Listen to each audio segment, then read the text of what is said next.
Welcome everybody to week 7 fantasy showdown. It's good to be back in week 7.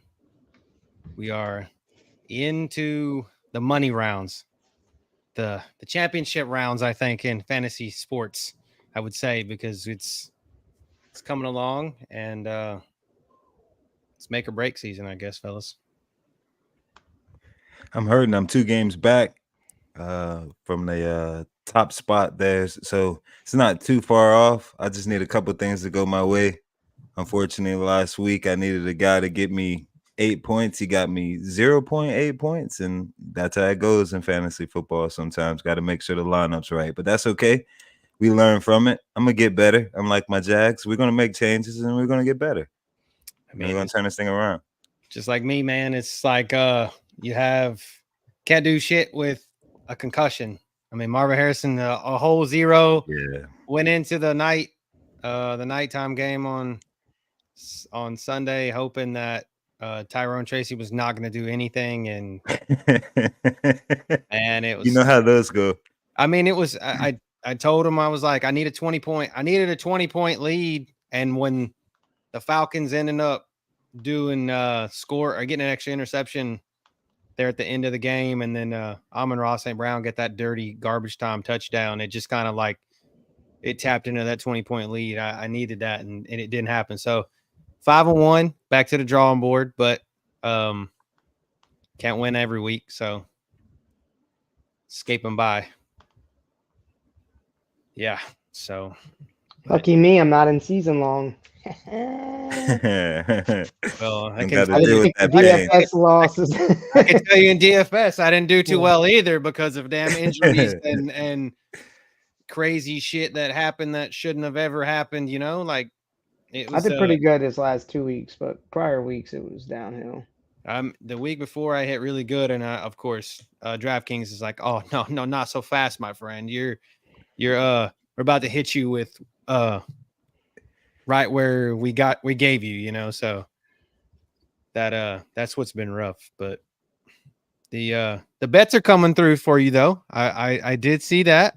Yes, sir. Hit that parlay. That was a big sweep right there. Coleman in the fourth quarter.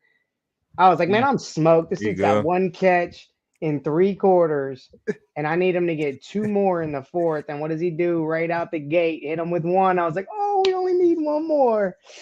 And then he threw it. That's it. Hit the parlay. It was all over but the crying. Yeah. Another thing I've won a lot lately, I didn't even show you my other prior bets, but for like the last 3 weeks, I have placed a bet on over 1.5 field goals made for certain field goal kickers. And it's like the easiest bet I've ever placed. It's not even an alternate line. It's like, that's the fucking line.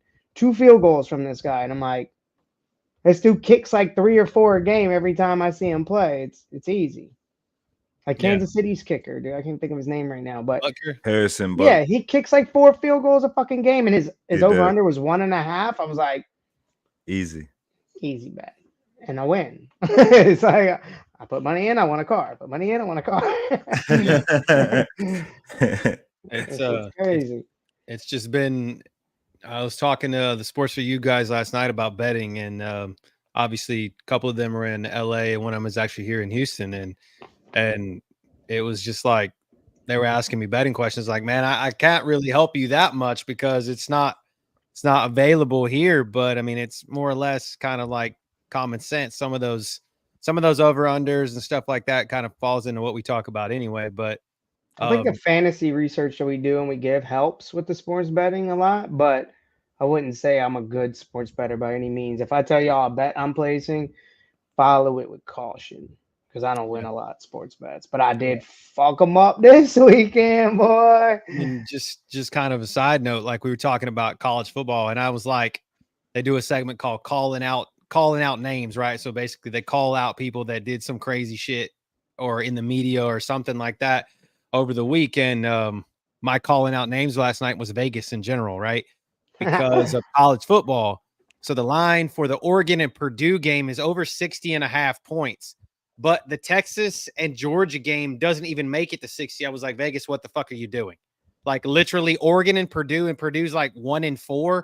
And then you have two of the best teams, if not the two best teams in the country, going to play one another on Saturday. And you can't even say they're going to get the 60 points when we played Bama to almost 80.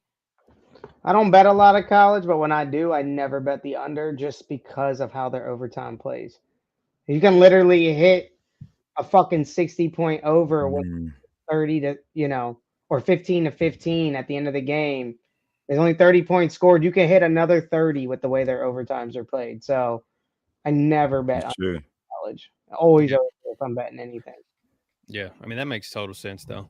Plus, they air it the fuck out, man. Every time I watch college games, they airing it out. That's downfield, like every play. It's like there's no way I'd be on the edge of my seat betting an under. And I know unders happen. I'm not dumb, but I just could never. I'd be sweating the whole time, and I'm too much anxiety for that as it is. Yeah. Can't add to it. Well, I mean, obviously, here's what matters. What we came to talk about, a little bit of Broncos country, let's ride, and the Who Dat Nation down in New Orleans on Drew Brees night, by the way. Head coach against his old team. Sean Payton comeback tour. Is he going to get booed? Is he going to get cheered? Is he going to get jeered? What is he going to get? I'll cheer for him. I think he'll get cheered. I'll cheer for him. I don't think any of us wanted to see him leave. I mean, I wish the best for him, but man, I feel like the situation that he's got there in Denver is not the greatest. No, but I think he's a good coach. I liked his coaching style more than anything. I like that. I feel like a lot of teams are doing it now, like going for it on fourth down or onside kick coming out of fucking halftime that they can't obviously do anymore. But like that was a Sean Payton type thing. Like that's how I always like to play. Live on the edge, risk it for the biscuit. Let's get it. Yeah. Yeah. Well, a little bit of news this week. There's a lot of bit of news.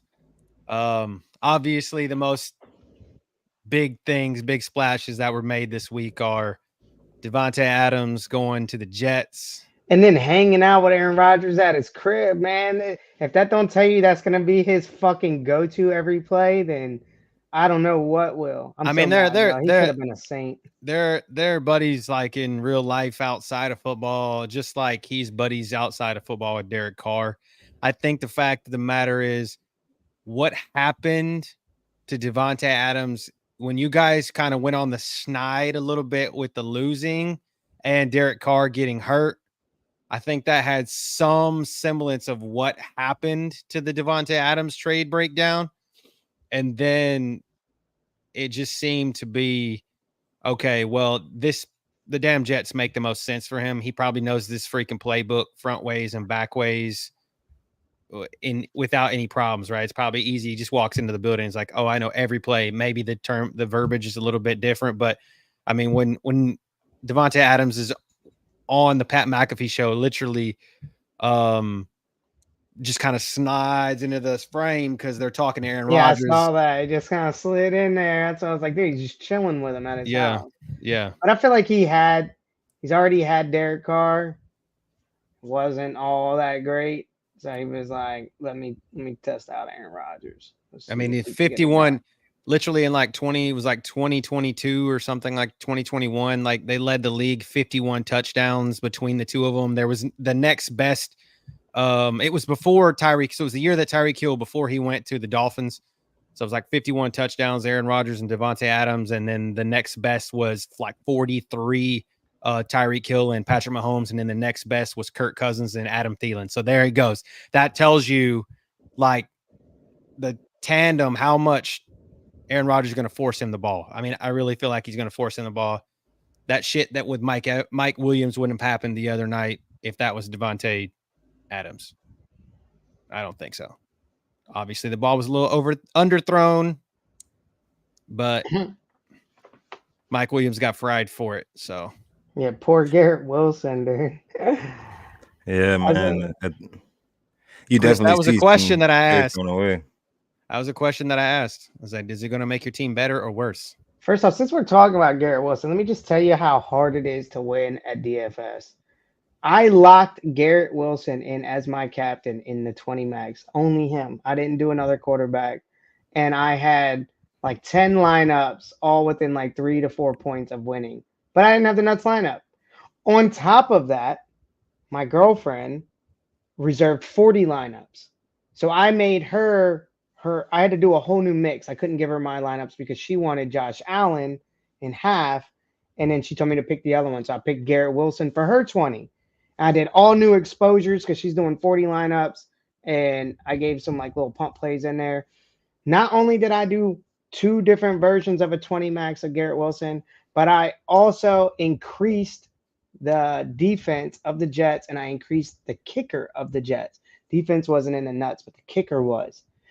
They tried to give me like one lineup with the kicker. I made it like a 30% exposure to the kicker, and I still did not get the nuts lineup out of 60 lineups essentially, but 40 to all Garrett Wilson. So I say this to say this. If you are playing DFS and you're doing 20 maxes, do not spread yourself thin. It's better to lock and load on 1 or 2 guys and let it ride. And if you miss, you miss. That's GPP, right? If you're trying to break even or double your money, you should be doing cash, and you shouldn't be doing that anyways. But when you're shooting for that milli or first place, pick somebody and lock and load on them like I did. I took Garrett Wilson because of ownership and because I thought he was had a good matchup. And that was it. There was nothing else really to it. And he was the fucking nuts. And it still didn't get me paid. I made some money, but it didn't.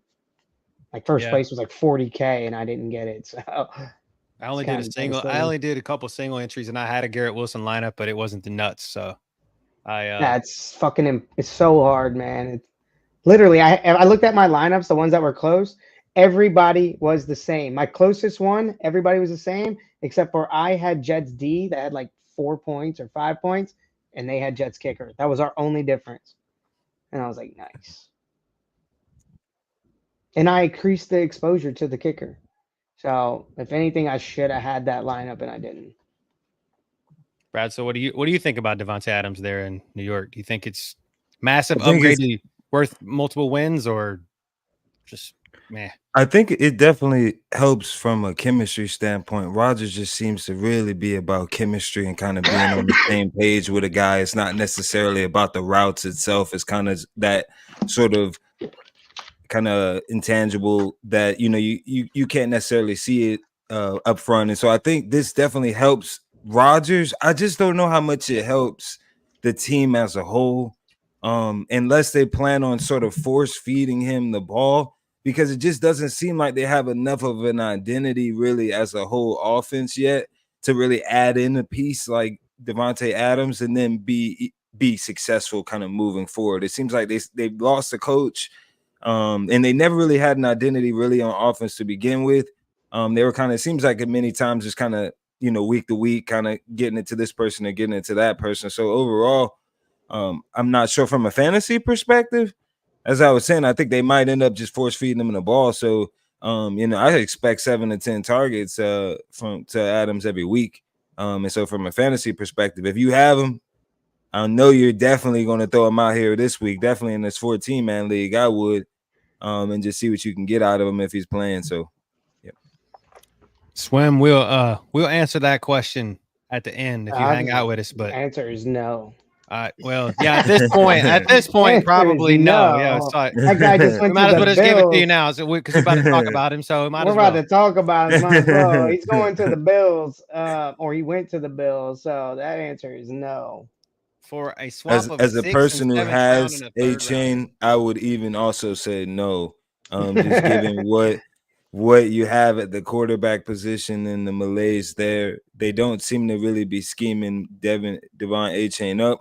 I think that the reason they brought Amari Cooper to the Bills is to make him the number one. He will be a true number one, probably similar to what you saw in the Allen Diggs situation. So I expect the same thing from Amari Cooper. I mean, big time targets, big time receptions, down the field throws. What you saw Amari Cooper really doing kind of in Dallas, more along those lines. And so I'm actually happy for Cooper to get out of that situation he was in where Watson was definitely on the downslope, to be able to see him get an opportunity, potentially even play on a playoff winning team. I like it a lot. I mean, and it's only $800,000. Literally, he's making less than $1 million to play there. Yeah, I think I couldn't agree more with Brad. Like, I literally think Amari Cooper is going to create that Stephon Diggs chemistry with him, and if that's PPR league that you're in, my dude's going to be getting like 12 to 15 targets a game and probably touchdowns going with it. And A-Chain is a beast. Don't get it wrong, but he will be splitting that backfield with Mostert when Mostert comes back. And Jalen Wright's already started pecking that chipping away, Yeah. man. It's like So- that's already started happening. Yeah, I definitely wouldn't do that. Plus, you're talking about if your league is PPR, A-Chain's not like 100% getting receptions out the backfield every time. Amari Cooper is getting the reception every time. He's not a running back.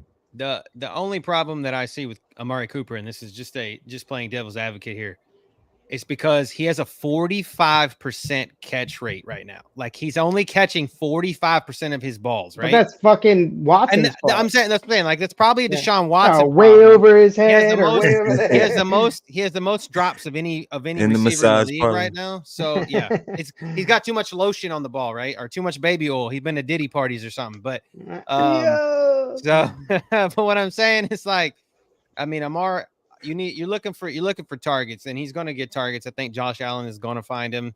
They're going to scheme him up this week. I don't think you're looking for 10 targets this week. You're looking for more like 5 to 7 this week. But going forward, that number is going to creep into double digits. I think him and Shakir probably going to be, and he's going to be getting those targets. Now, Keon Coleman, sorry, Phil, but he made your money, and now he's done. Like I don't feel like done. I'm not going back to him. We're through throwing touchdowns. We're through throwing touchdowns to Matt Collins in the end zone, right? So, like, if I'm a Dalton Kincaid and a Khalil Shakir owner, I am more worried than I am if I'm a Amari Cooper owner, because if I'm a Amari Cooper owner, holy shit, I got a quarterback that's competent, can throw him the ball. Yep. But if I'm a Khalil Shakir and a Dalton Kincaid owner, I'm like, damn it. I got someone that's got to compete with targets with me because Keon Coleman can't catch shit. So I'm not really worried about him, but I'm worried about someone that can actually catch. So yeah, I agree with you on I think this week he's got to kind of like learn the offense, got to work get into used to it. Yeah, build some chemistry. But after that, it should be double-digit targets and touchdowns going forward. I think Cooper's that type of receiver you're gonna want. He'll be prime and ready to go around playoff time, and that's when you want those numbers to start coming in stronger. Anyways, when you really get into those last weeks, I think that by then he'll be well versed within the team, and he'll be getting you even more points. This week, of course, it's going to be learn and go. I think his average. I think over his career, his average touchdown distance is like 23 yards or some shit. So that's crazy. So that's 6. That's just off a touchdown. That's 1 for the catch, 6 for the touchdown, and 2.3 for the yards. So that's almost a 10-point catch and touchdown right there, right? So I mean, that's what you're looking for. And then they're peppering him for 3 to 5 other targets. You're good. So I think you're good. I like Amari better than I do Garrett Wilson at this point because of that guy in the green on the page there. So, but the guy that's sandwiched between them, I want to say this one more time. Fuck that guy. Cam Akers sucks. Yeah. Cam Akers sucks. And goodbye. Good riddance. Your ass is shit back to Minnesota, dog. Get out of here. I don't know why they wanted him. We signed. He was there before, right? Yeah, he was back. Wasn't he there before? Yeah, he went back to Minnesota. Yeah, he was there last season. They cut him in the offseason. We picked him up, signed him to a 1-year deal. Everybody was like, I'm like, you guys just never watched this dude play. Never watched him play. He had a couple good games on the Rams. Yeah, a couple out of I don't know what he did 15. on Minnesota. I didn't even remember him being. He didn't. He played nothing basically. Nothing. That's probably why. Yeah, it was nothing. He knows the offense. That's the reason why. He knows the offense. He's going back now. His team is 5-1, or I mean, is the top of the division, right? And have they lost? I don't even know if they lost. I think they're 5-0, aren't they? 5-0. My bad. Yeah, 5-0. So yes. Yeah. So they're 5-0 and Chiefs are 6-0. So, or going to be 6-0, I guess. But so it's the 2 undefeated teams. But I still think if you gave us them again, that division's kind of solid right now. 5-0, 4-1, 4-2, 4-2. Yeah, it's I would say it's considerably the best division in football right now. I would say. I can agree with that. Because Detroit's good, but if everybody saw what I saw with poor Aiden Hutchinson's leg, woo, that dude's leg snapped like spaghetti. But I don't think it's so much his leg, but the dude's leg that he hit. Like, bro, like that dude's leg got to be like a freaking concrete block. Practices MMA in his spare time, body hardening. It's crazy. Yeah. But something that both Devontae Adams and Amari Cooper have in common, they were both a Raider.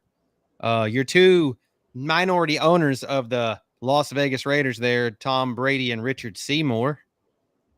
So now Tom Brady does own part of the Raiders. I saw something where he wants Belichick to come coach him. I think that's probably something that could happen, but I don't know.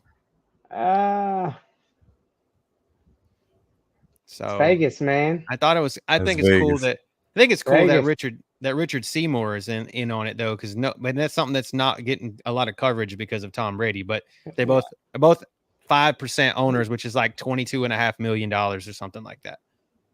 So great investment for both parties. And Richard Seymour being a Hall of Famer, I remember all those years of being the Patriots for all those years. So big up to him. Definitely like to see everyone getting the opportunity to be owners and ownerships, getting those ownership stakes. And I would love to see. I mean, how funny would it be if Bill Belichick did end up becoming the coach and GM there? Just such a full circle moment, a little bit with adding Tom Brady. With having Tom Brady as the owner, that would be sort of definitely something juicy to talk about. Yeah. I think it's pretty cool. And then this guy, the ominous token looking white guy in here, obviously that's Brandon McManus. The Packers are signing him, but I didn't want to talk about him because he was getting signed by the Packers. I didn't realize that when I saw the signing today, I was like, didn't this dude get banned from the league for sexual assault? And I went back and read the story, and NFL said that they couldn't find enough evidence that he didn't follow through on the conduct policy because he supposedly groped to stewardess on a plane ride when he was on the Jaguars back from London. So I feel like athletes get framed and set up so much for shit like that I could never believe things like that. They're targets, man. Yeah, of course they are. It's tough. And then Pittsburgh Steelers country, let's weld. No, does it fit? Good old Russ. Russ is about to take over the stuff from. I saw him handing the ball off to Marshawn Lynch before last game. Really? Yeah, Marshawn was. I don't know. It's kind of weird. Marshawn was in normal clothes, but he was carrying cleats. Like, bro, why you brought your cleats with you? You here to try out? You here to talk to coach into letting you play? I don't know. That was on Sunday night though, wasn't it? Or Thursday? Was that? I don't remember. It was a clip I saw, so I don't know when it was, but I think it was warm-ups. But he took a handoff from Russell Wilson again. Talk about a guy that owns a lot of stuff. Damn, Marshawn Lynch. Like, dude's got his money. Absolute beast. I still hate him for the shit he did to the Saints so many times. Just running through our entire line, and everybody just cannot tackle him over and over again. I used to hate it. I swear. Yeah. It was always like we had to beat Seattle, either playoffs or get the playoffs, and then he would just fucking gash us for 100-something plus yards and a touchdown just to, beat us in the last minutes of every game. That's what's crazy. So, but yeah, man. Y'all want to talk a little Millie? Want to talk a little Millie? Oh, Millie. I think I was a little right. Who's that? Jay Love. Who'd I call? The Green Bay, Arizona game. Pretty sure I did. Pretty sure I said I liked the Murray side of this a little better because I knew the players you could target, but definitely called J Love. It's just hard to pick any of his receivers. And guess what? This fucking lineup didn't use any of them because they probably couldn't figure out who he was going to throw it to neither. They just knew he was going to throw it. This lineup, first off, I want to point this out. There's 20 points between, or 11 points, I guess, between first and second. Well, that's because this lineup looks like it was rigged. Shit. Looks like it was rigged. Literally, Sean Tucker, it literally says 0% owned, which to me doesning even. So how did they get there? Was that on like an optimizer or something like that? That the triggered actual ownership was 0 point something% is what it was, because I was in the millie and I could see the ownership. So this isn't showing it, but it's lineups like this that make you think somebody on the inside was changing shit, because who the fuck plays Tucker? Nobody's playing. Nobody played Tucker, man. Not even this person. There's no way this person played Tucker. His name's Joe Nip, 166. I just don't believe it, but he didn't even pair J Love with somebody. If like I called that game, and the reason I didn't stack the J Love side is because I didn't know who to pair him with. But if I did do a J Love lineup in the millie, I would have picked somebody. I would have just, you have to this person and roll with it, and it would have been in my lineup every time. I'm not running that dude by himself. I'm not running S Tucker when everybody knows Bucky Irving's gonna get the start. By the way, I faded the fuck out of Bucky Irving because I knew that was coming, but I definitely don't see how you go to the guy behind him and that guy breaks the slate. I mean, you get in 3, and obviously the second place lineup was a Baker pair with Chris Godwin. Called Godwin. Called Godwin. But I'm an idiot. So yeah, of course we're big idiots. We're big idiots. Remember that. Definitely said lock Godwin in. And then the third place lineup was a Baker Mayfield, Bucky Irving, Chris Godwin, and Cade Otton stack. Like this stack here, but they went with Bucky Irving instead of Tucker. The dude had one good run the entire game. But like I said, Saints have a pretty solid run defense against division rivals, and he's not going to do that well, and he didn't. He had one decent run. But this millie lineup, dude, I don't know if I'd have got to. There's no way. I'm gonna be honest with you. I don't think I'd have got to 4 Buccaneers players. In my $100 single entry, I plus the Henry, I played Godwin, I played Tolbert, I played Otton. I did not get to Tucker. Did not get the Mixon. I didn't get the Flowers because of his price. I went to, I want to say Stephon Diggs at that price instead is who I went to. I can't quite remember because I did a couple lineups, just a couple different single entries. But I think I went to Stephon Diggs instead of Flowers. But I think Cody called, or maybe somebody in the chat was talking about Flowers. Somebody asked Flowers. Somebody asked us about Flowers, and I said you could play him. He's value. Yeah. He's good to play, but I mean, it's hard in Baltimore to pick. It's the same thing, right? Is the J Love situation.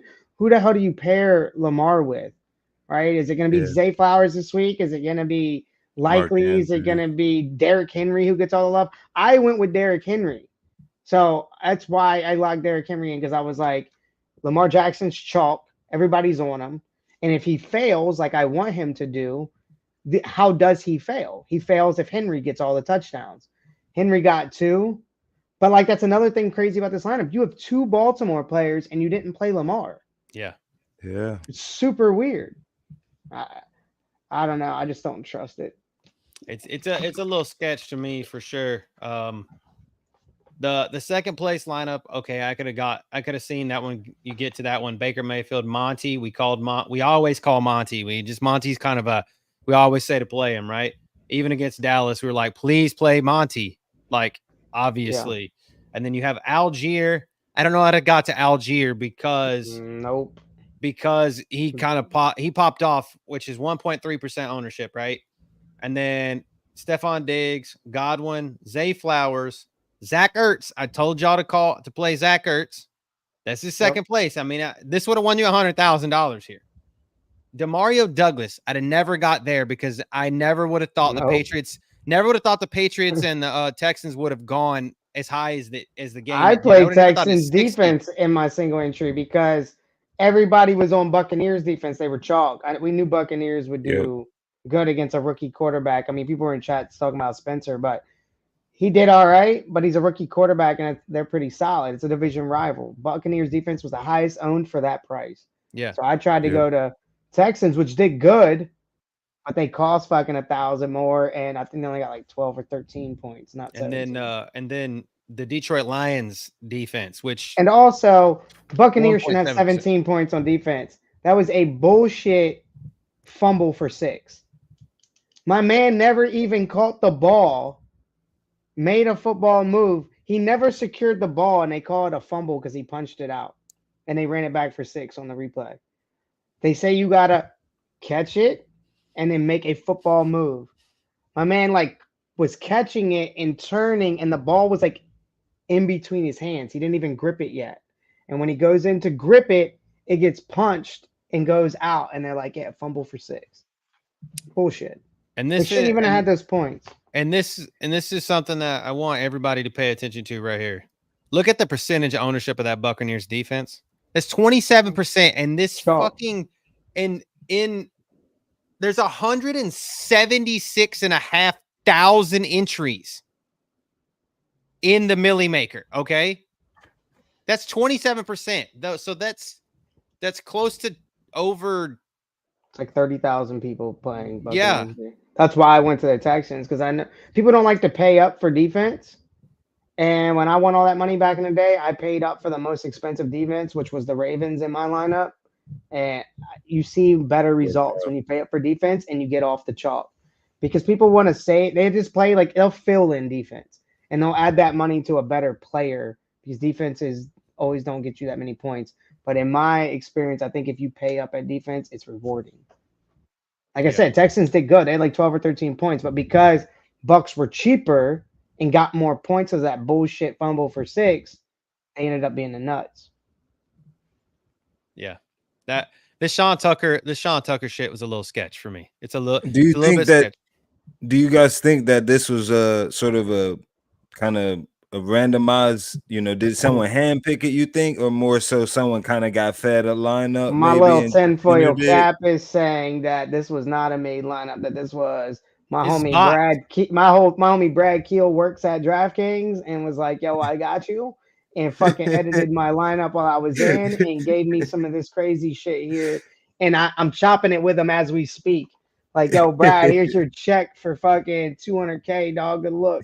Yeah. That's what that is. I think that sounds a little more. I mean, shout out to Amit. I hope you're doing hope the 72 is treating you well, buddy. But that dude has told us in the past that there's some shady shit goes on behind the scenes. Obviously, we know shady shit goes on behind the scenes during gambling for sure, but at DFS where they can kind of get away with it a little bit more and it's a little less regulated. It's had lineups edited and changed after lock. Yes. They have agents. When you're making those kind of bets and you have your VIP, they have agents that will do things for them after roster lock and shit, but it's never supposed to be to this extent. I think he meant more I'm 1 minute late or I'm 40 seconds late. They'll let me get my lineups in. But the fact that they have the power to do that just tells me there's more. More to it. Yeah. It's a little. It's a little. Hey Owen, too. I see your question. We'll answer it in a little bit. I promise. Yep. We'll get to it. And I mean, I guess Joe Mixon was a good play. I actually considered playing him. I just didn't. But I considered it because he was in chalk. That's why. I'm shocked more. It was only a 1.9, just given the matchup there with against the New England team. You knew Houston was going to put points up on. I'm just kind of shocked there of the 1.9%. It's easy when people smell value like Bucky Irving and Chuba Hubbard. They're like $4,500 and $5,000 running backs.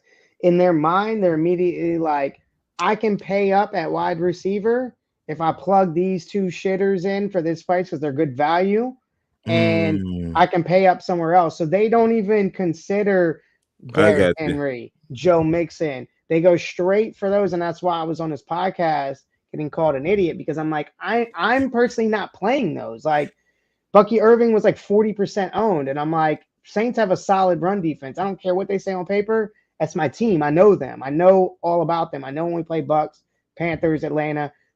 People like Bijan, they do not style on us. They style on other people, not us. They were paying down for like happen. Tony Pollard. They're paying down for guys like Tony Pollard. Tony Pollard was 36% owned. I'm like, this dude hasn't done shit all season. I see what you're saying. Yep. So that's how Joe Mixon squeezes in here because it's a good play. Like you said, it's a good matchup. They're a favorited team. New England's trash. And usually when favorited teams are ahead by a good amount, what do? They run the ball. They run the ball. So he's going to get a lot of chances at running it, maybe even catching it. So it's a good play. I consider that's what he did. One rushing and one receiving. So there you go. But yeah, that I commend him. If this was real, good looks, bro. But you can't. I don't want to take away your fame if you really made this. If you really made it, but if you didn't, if let us know if you really made it, Joe. Come in, let us know. If you let really us know. Shoot us a little, a link. Shoot us something, man. Hit the what algorithm? What algorithm did you use? I need to know. Yeah, you're a millionaire now. Come on, man. Yeah, this ain't handcrafted, dude. This isn't handcrafted pre-lock, I should say. This might be handcrafted after lock. Especially with that type of 0% ownership. This is literally love after lockup, right? Like this is love after lockup. That's what I'm gonna start calling this lineup. This love after lockup right here. That's a good saying. Yeah. So what's up, Jeej? We will hit your question at the end. We usually answer all the questions at the end. If you can give us a little information on your lineup, like is your league PPR, who your quarterbacks are, your wide receivers are, things like that. It helps us to help you. So let's just jump into actual tomorrow night's game. Back to Sean Payton Comeback Bowl on Drew Brees night. They're running the old throwbacks too, Phil.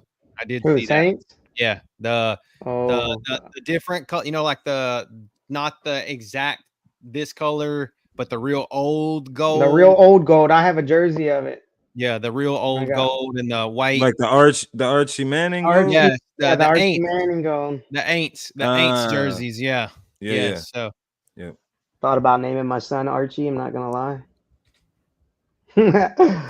Hey. It's over here. Hey, that'll work. You can always tune in after too, Jeez. Yeah, these are recorded and posted. So we'll answer it. We'll answer it for you. And you gotta give us more information though. Yeah, if you give us more information real quick, we'll answer it at the end, and you can come back and hit it up at the end. We have questions we'll do at the end. So, or if you don't have time tonight, bring the question back on Saturday. Yeah, we'll be in here Saturday as well. Before the Sunday games. We can get you right. So. This game, interesting injuries. Yes, key injuries that are gonna affect this game. I give you the good old rundown here. All right, so for the Broncos, Baron Browning, linebacker, is questionable with a foot injury. He was limited in practice. Damari Mathis, cornerback, questionable with an ankle, but he was full go. Mike McGlinchey, one of their tackles, is questionable with a knee, was limited in practice. Their other tackle, Alex Palesewicz, I guess, tackle, limited practice. He's out with an ankle. Pat Surtain, the most important one here. That's for Denver. He's out. Out with a concussion. So, like the Beacons. But what sucks for Saints fans, obviously we're gonna be no Derek Carr one more time. So we're gonna get that man, Spencer Rattler, running it back. Chris Olave out with a concussion. Lucas Patrick, their guard, questionable with a chest injury. Cesar Ruiz, their other guard, out with a knee injury. Rashid Shaheed out with a knee injury. And then Pete Werner, their number one linebacker beside Demario Davis, out with a hamstring injury. So what that tells to me is, on one hand, you were thinking Denver defense, and then you're like, oh, Surtain's out. So then you're like, all right, Oh, and it's the Taysom Hill is doubtful. And then as the well, Saints too. have all their offensive injuries, and you're like, all right, maybe I'm back to the Denver defense. I have no idea how this game is going to play. I would like to say pretty slow. Field goal. Yeah. Yeah, I Why see a do you think I got defensive Will Lutz? scheme, a Why do you think I got defensive. Will Lutz here? Yeah, I agree with that. Field goalie or running backy. I Somebody know this. played them. Wasn't it Jets with Brees Hall or something? They didn't get fucking hardly any yards against them. Yeah, it was the Jets. Yeah, that's scary. But I mean, this defense has been halfway decent this season, but they don't have Patrick Surtain, so who has been basically puts the clamps on the number one wide receiver. So if anybody's going to take advantage, it's got to Bub be Means, young Bub. What's up, Sports Addict Network? In the building. Go ahead. From Brad, a defensive perspective, I was going to say, for the Saints side, even though they gave up 45 points last week, the previous weeks before that, it was under 20. They've gotten sacks and interceptions in just about every game. So from a turnover perspective, they do seem to draw up schemes weekly that forces teams to turn over the ball with a rookie quarterback on the other side. I think that might be sort of a get different play. Both offensive are kind of running out rookie quarterbacks. So again, that kind of leans a little bit more defensive, but sometimes when we think it's going to get real defensive, that's when the script goes offensive a little bit. So I'm a little torn, but I just like the Saints defense from a opportunistic perspective. And from a fantasy, that's what you want. I agree with that. Like I said, it's gonna be probably a little slow. I like the Saints defense. I think that one dude out there. Is he a rookie? Is it Adobe or whatever his name is, or corner? Oh, Adebo. That's it. No, man, he's fucking solid, dude. I didn't know anything about him, and then I watch him. He's pretty fucking solid. The thing, he's gotten better this year. So last year he was a liability. That he was getting his ass tore up. Every game last season. Shit about him last year. He's probably getting chewed up, but this year I see him making plays, man. It happens like that. That off season, whatever he was doing, stepped it up. But he's in there making plays. But I like Bub memes here. I told you, Bub. Yeah, what are your thoughts on Bub memes, Phil? Because I don't know too much on him.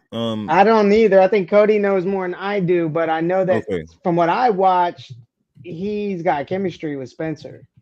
Yeah, that's his go-to. Because both of them were buried on the depth chart and they're rookies, right? They played a lot with one another during the preseason. He's got size and speed. What school is he a rookie? What school did he go to? Yeah. Pitt. He went to Pitt. He went to Tennessee, Pitt, and Louisiana Tech. So he came from Pitt though.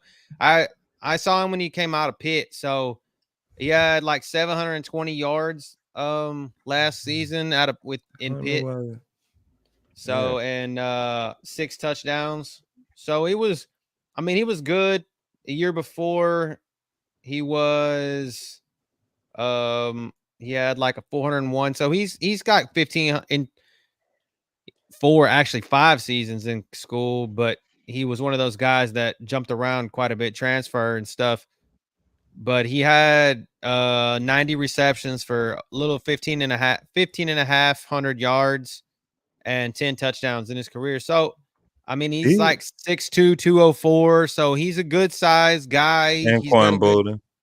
Good catch radius. And when the Saints picked him up, I was like, dude, that's what they need. They need a guy that's just going to kind of sit there and wait his turn. And I feel like this is that spot. Like, he had 20% target share last week, and he was on the field for 71% of snaps. I think we see that increase this week. Absolutely. Yeah. So he sounds like the go-to. You could pair him with Spencer. I think if you're gonna play him, he should be paired with Spencer. Of course he should. Yeah. So I think he had a touchdown as well. Yes, he did.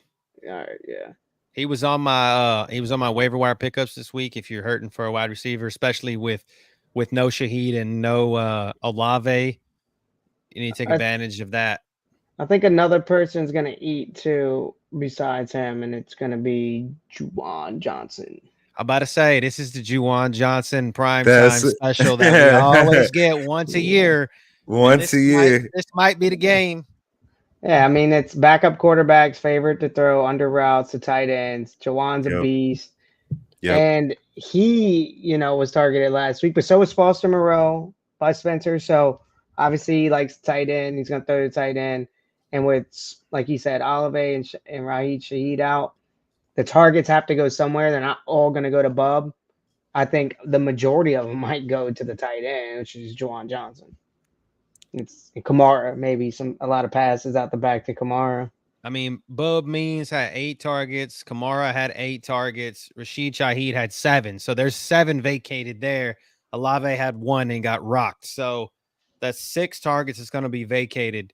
That's got to go to guys like Juwan Johnson, who had 3, and Foster Moreau had 2. So you got Juwan Johnson, Bub Means. I think Cedric Wilson could be a good fill-in here. He had 3 targets last week. And he's a good vet, a good savvy vet that runs decent routes, been around the league, knows how to play the game. And then I don't really know much about is Mason Tipton. He's a rookie out of Yale.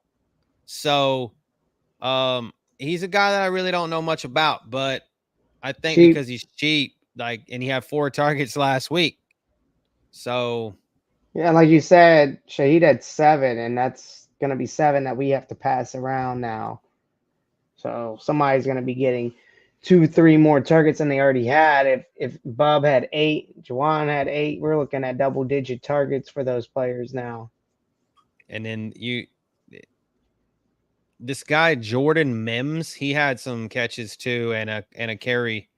So that's you guys had quite a few guys. 1, 2, 3, 4, 5, 6, 7, 8, 9 guys catch the ball last week, and 2 of them are out. Yeah. So it still might be spread around again this week. It almost seems like it might be a little bit more favorable to kind of jump over to the other side with the Broncos and the relationship with the receivers. I was really looking at this Devon Vale. Yeah. Vele.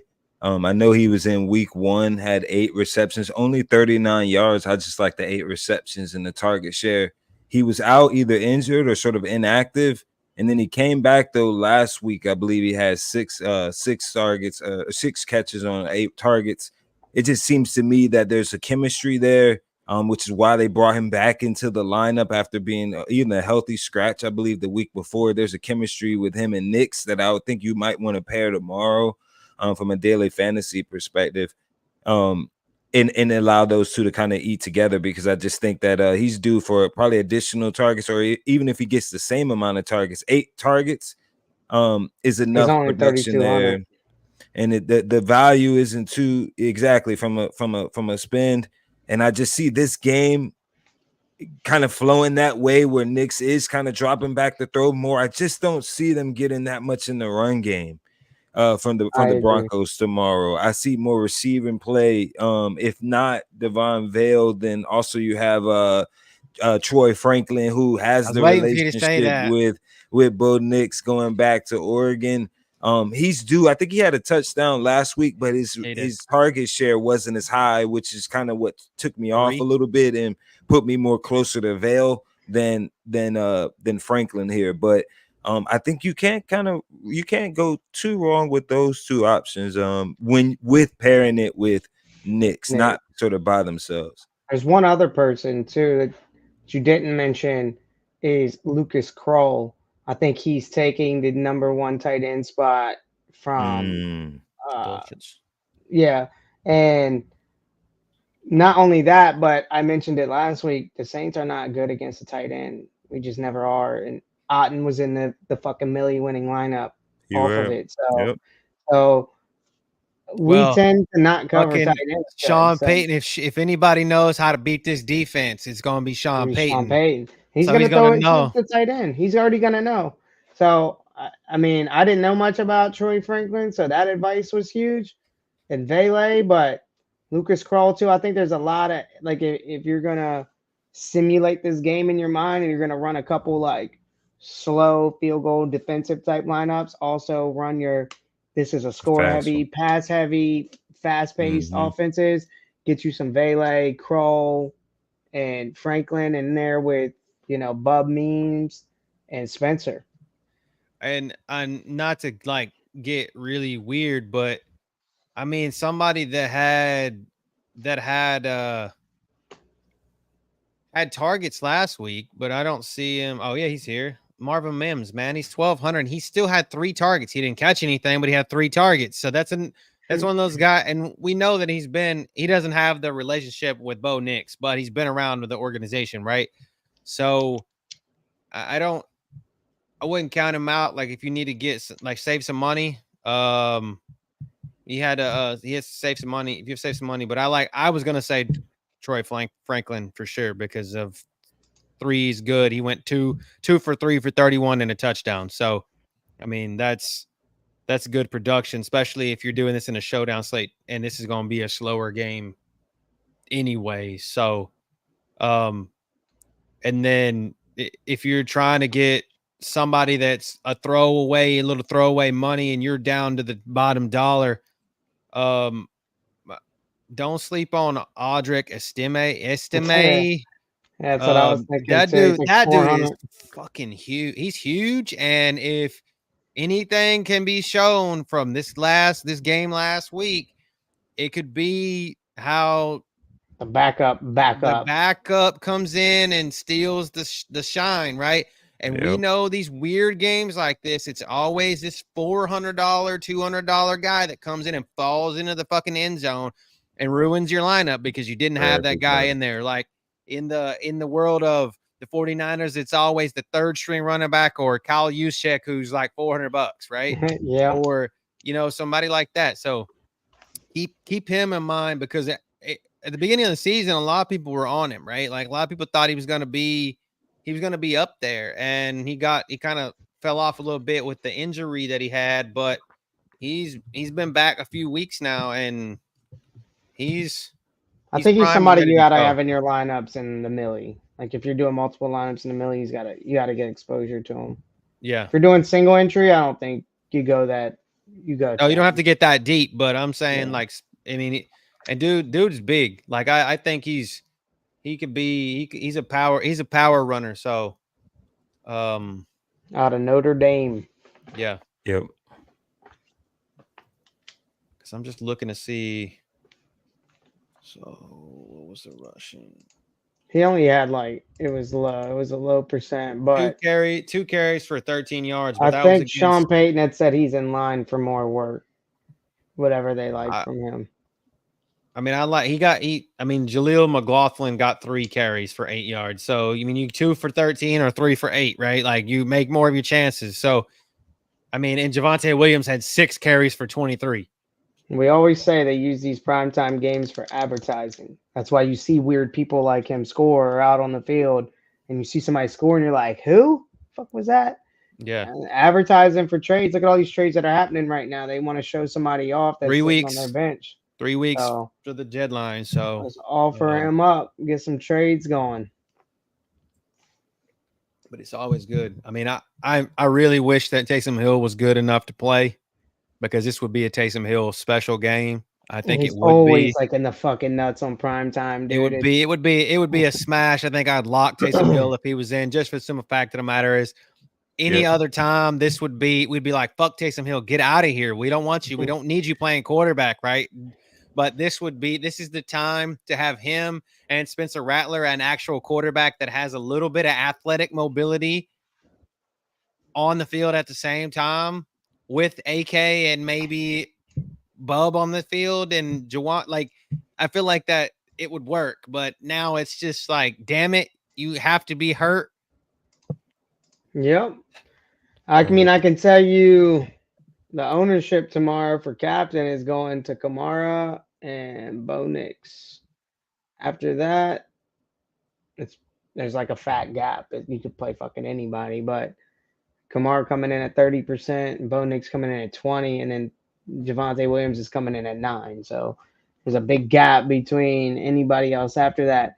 Looking at Bub Memes at 8% ownership in the captain seems like a valid deep GPP captain play. Very easily could be him. See something. Jawan Johnson at 1%. Like, if he's gonna be 1% owned in the millie, I might throw a lineup in the millie with him as the captain. So just sat with me here. Get all that. Chris Godwin had 11 receptions for 125 yards against you guys. Okay, always all this shit that we talk about, how Marshawn always goes to Mike Evans. Okay, does that send you? Do you think that Marshawn goes to Cortland Sutton tomorrow, or he's not that damn good? He's not a Mike Evans, so I'm just gonna stay on my side of the field, and this makes he's gonna stay on the side of the field. I don't think he's gonna lock a player because there isn't worthy of locking down. Plus, he locks down Mike Evans not necessarily because he's worthy of locking down, but because he fucking hates him. So that tells me that it's. I think that if you're trying to get different or whatever, that with what we've seen, you could potentially have a Denver wide receiver in as a captain, because I mean Cortland Sutton down here at 4% as captain. I'm not saying to play him, but it's at the weird world we're living in right now. Yeah, man, I think there's lots of room to get different here. Obviously, the chalk play is Alvin Kamara, captain. So if you're doing like 50-50 double ups, heads ups, lock Kamara in the captain, and you can feel safe doing that. That's fine. But if you're trying to win the millie, I wouldn't go to Kamara. As if you win, like I said earlier when the show started, I locked Garrett Wilson in. He wasn't even that high owned, like 7% in the captain. I had him in fucking 40 lineups, and I still didn't hit the nuts lineup. So, yeah. I mean, all those same reasons, all these people are going to be locking Kamara, and there's going to be so many lineups, going to be so many people tying. It's not even worth it. I mean, if you put one lineup in, yeah, it's probably worth it. If he's the nuts captain and you only have one lineup in there, might make, $1,000 or $1,500. That's good. But I'm trying to win a millie. I'm not trying to win $1,000. I'm trying to be different. I want to be that guy that's up there by myself, like this last millie winner, 11 points ahead of the next guy, like no sweat. Just let them fucking spike the ball and count my money. Yeah. Take that knee. I got enough points for you to take that negative point that I'm gonna get when you lose some yards. Yep. Every time. I need that. I mean, I don't think Allen Lazard was owned that much this past week, because every time he caught the fucking ball, I was flying up on the numbers. I'm like, I don't know how y'all don't lock Lazard in, dude. Like, he's one of Aaron Rodgers' favorites. Oh yeah, and now this is Green Bay Central right now. I think it's good that Nathaniel Hackett's ass is not calling plays, though. I think that's good for them. So it's gonna be tough as a defensive coordinator to play against the Jets now. Well, we're gonna see solid running back, and they got 3 solid receivers now. They got Adam and a tight end that's decent. He's not been there. Conklin's decent, dude. Like he's decent. Like he's really good. But it's just that I feel like they don't have time to get him the ball. So yeah. So well, of course we know you're gonna go Saints, but 3 points to the Broncos. 20. Where are they playing? Are they in New Orleans? It's in New Orleans, yeah. They'll definitely go in Saints. I actually might bet it. The over-under on this is 37 people. So also, like I said, I think this game plays under. It plays slow. I would probably build more lineups favoring a defensive field goal running back type game. Oh, and by the way, Will Lutz was the Saints kicker and knows how to kick inside that stadium like it's his job. So yeah, that's a thought that I had myself. Will Legs. Will Lutz the nuts. I'm gonna go Saints. Let's go, Brad. Go Saints tomorrow. I think they do just enough. I want the Saints to win. just to prove a point. That home field I think advantage is really the Patrick Surtain not being able Hurts. to play is huge. He was what was really driving them on that defensive side. So I think with no Pat, that's why I think you gotta lean more towards the Saints in this scenario. Yeah. Okay. For Cool. sure. Questions? Let's Yeah, not hit them questions up. Football 64. We'll get your question. We're gonna answer them the kind of the order that we got them, and then we will get yours in just a second. So just hang with us, buddy. Okay. So we did answer Swim's question about would you trade Amari Cooper for A-Chain? So we all said yes. No, or not trade Cooper for A-Chain. That's what we meant. What I meant. Yeah. Okay. So Owen says trade CD, Chase Brown, Dowdle for Devontae, Zay Flowers, and Dobbins. Okay, Owen. So I need to know what the rest of your team looks like because you're giving. I mean, I like the trade. Really there. You're giving up your number one for a number one, but CD. Dak has not looked good. He's not, but it's still at the same time. Like, why right now are you trying to give him up? You know what I'm saying? Like, he wants Devontae. Yeah, I think you're feeling the Devontae and Aaron Rodgers connection, and I guess that's where you want to go with it instead of sort of the Dak and CD. Maybe And Zay, upgrade a little bit with Dobbins over a Chase Brown and a Dowdle. Zay Flowers is great, but it's sort of boom or bust a little bit. But yeah, I mean, I guess I would probably take the Devontae, Zay, and Dobbins. I like them a little bit more than Dowdle, Brown, and CD. I'm just kind of shocked that that's a trade, to be honest, a little bit. I mean, I've seen a lot of crazy ones recently. Like a lot of people have asked a lot of crazy questions like that, and I've just been like, that is I like that trade. But I don't play season long, so temper your expectations with me. I'm looking at something real quick. Okie dokie. Let's just see here. Position. I want to see what a little bit of the statistics are lying right now. So, okay, CeeDee Lamb has 92.4 total points, and Devontae Adams. Shit, where are you at, buddy? Way down here at 44.9 points. So there's a 50-point swing there that you're giving up, right? Now, going forward, that could totally change. You want Dobbins? Send Chase Brown and Dowdle for Dobbins. But I don't know if I'm jumping on that I have Devontae Adams myself. It's a half PPR, though. So it scares me. I just feel like CeeDee Lamb we know CeeDee Lamb is CeeDee Lamb. Dak sucks, but CeeDee Lamb is still the 9th best wide receiver in the league right now per his stats. He'll have big games too. I mean, Dak always has some random ass shit. Oh, He's just yeah. inconsistent. So he's got 55 targets. Big games. He got 55 targets. So he has the 4th most targets of any wide receiver in the league right now. So that's what you're looking pay off for. Eventually. That's what's going to pay off.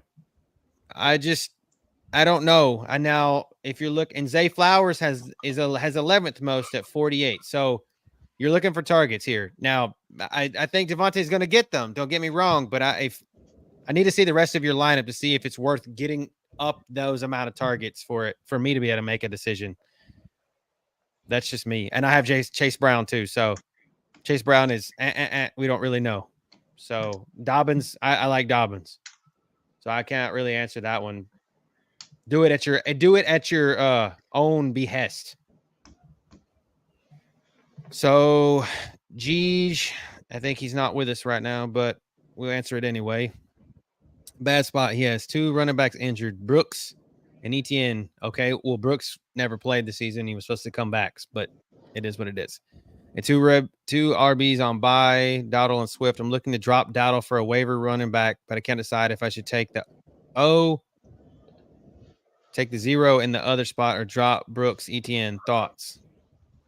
Oh There's God, no dude. other running backs. Well, what he's saying is he does. Who else can he? I can't even answer this question because I don't know who's on his bench. Like I would never. I'm never going to Who's take in the that waiver 0. wire? I'm never going to take the 0 running back strategy. Like that's not ever going to work for me. I'm not one of those people that ever believes in that shit. Dowdle's a number 1 too. I wouldn't do that. He's on a bye, but he needs a running back. So, but what's killing me is trade. I wouldn't. The Brooks. Somebody's gonna snag him out Brooks and Etienne. Etienne is hurt, obviously, right, Brad? Like, and you are going to run out Tank and Dernitz Johnson. He's dealing with a hamstring injury, so he ain't coming back for a while. It seems like he definitely is in a tight spot here. But the thing is how he banked on Brooks though. Like, who else? You didn't have another backup running back on your lineup if you had Brooks to begin with. If you drop the players, I don't think no one's gonna pick them up. So I mean, you could probably just drop Brooks and Etienne. I mean, I don't know. Maybe your waiver wire is just looking for anything, but to me, probably you could definitely drop Brooks. I would just shove Brooks in the injured reserve spot. Follow our Facebook and post us your full lineup and your waiver list. It'll make this question a whole lot easier. Here, post it on our Facebook.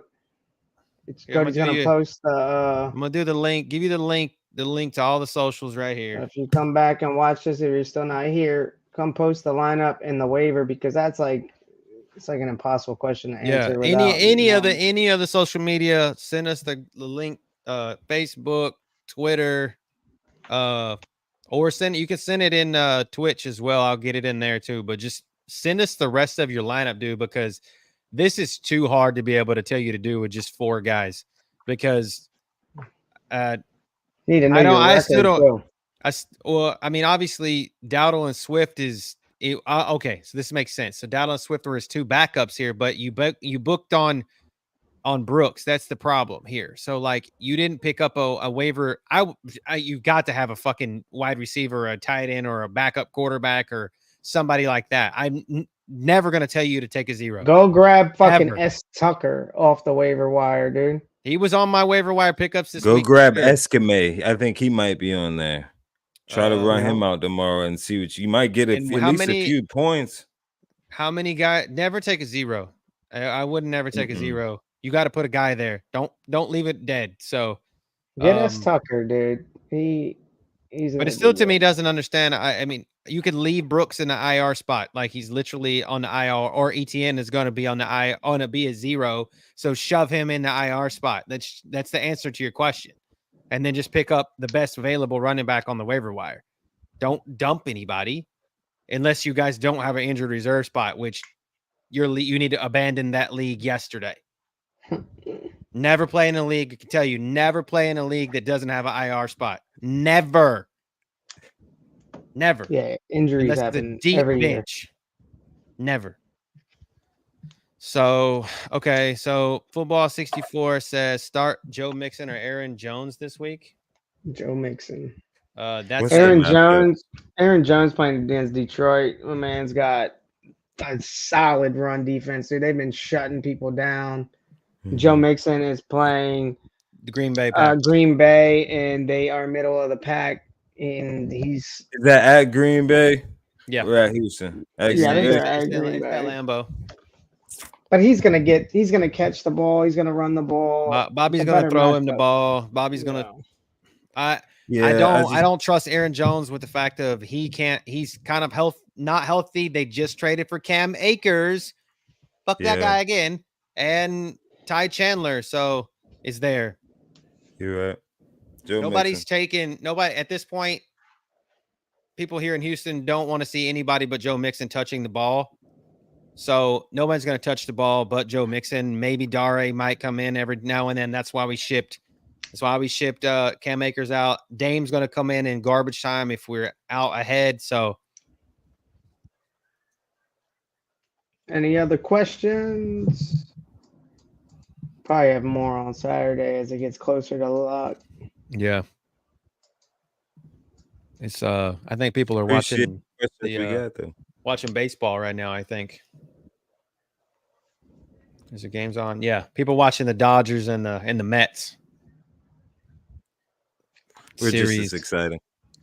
Yeah, that's what a lot of people are doing tonight, but that's all right. But yeah, man, it's gonna be a good week, I think. I'm hoping. If you have any questions, shoot them to us. Shoot them to the social. We'll get back to you guys. Starter sit-ems, trade requests, whatever. Yeah, we'll all of definitely get the advice over to you. Try to get you a win in your league. That's what we're looking for. You guys win, we win, and when you do win, let us know because we love to see it. So love it. But if you guys don't have any more questions, I think we will deuce out, and we will see you guys on Saturday night. Good luck tomorrow. Come back and see us on Saturday. Yep. We will see y'all later on. Best of luck. Peace out. Peace.